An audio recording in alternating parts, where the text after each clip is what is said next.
I wanted to talk about the installation of the inserts and how those were going for us. So you may have seen when I was talking about the different materials that I bought these two special bits, a 7 and a 9 millimeter, drilled a very specific hole specified by Easy Lock. So you can see on these are the quarter by 20s, and it says right on here, drill 9 millimeters. Well, thank goodness I did some test runs, did a 9 millimeter hole. When I got it down in there, it just didn't feel, felt a little bit loose.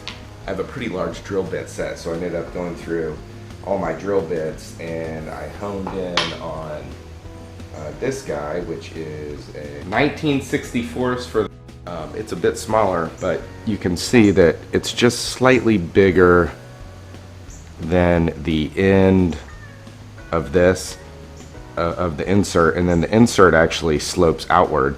So it gets tighter, a little bit tighter as it goes in. So the two drill bits I've been using is 19/64 for the larger one and 17 for the smaller. And I can see the 17/64 is probably just a tiny bit too small because it's sort of mushrooming out the wood when I'm turning it in, so it might be a little bit too small. The 7 millimeter, this is the perfect size for these. But the larger ones, the 9 millimeter was just too big. So I'm gonna go ahead and start using this 7 millimeter for the smaller ones, and I'm gonna continue using the 19/64 for the larger ones.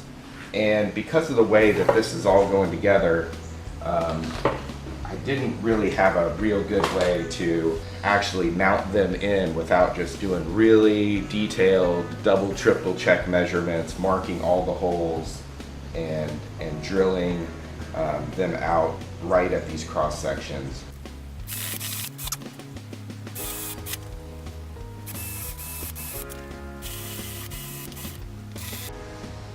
So one of the things I'm doing with these two is I'm putting just a little bit of glue on the insert before I put it in there. I know I've heard some people using different kinds of epoxies. I'm just using this wood glue. These are designed, see they have a sort of a hex slot, and that's how you put it in. There's a tool for using a drill, but it's just as easy to use one of these. So put it in there. I'm gonna put some good pressure to get those teeth gripping in there. Cool thing is when it's nice and tight with the drill bits that I'm using, it can pull this flange right into the wood, so it's nice and smooth, which is going to be nice when you mount those slides. So let's get it nice and snug. Wipe off that excess glue. Two more turns here. Perfect. And that's what it looks like when it's in there.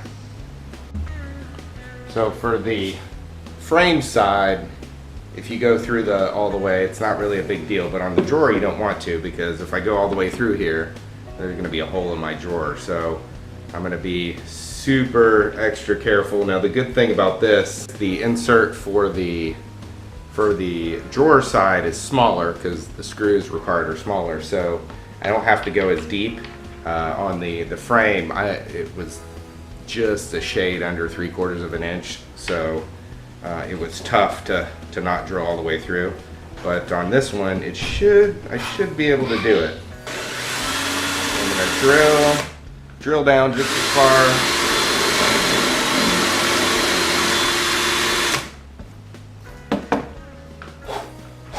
And when I think I'm deep enough, I'm just gonna do a little depth check with this guy. And a tiny bit more. Oops.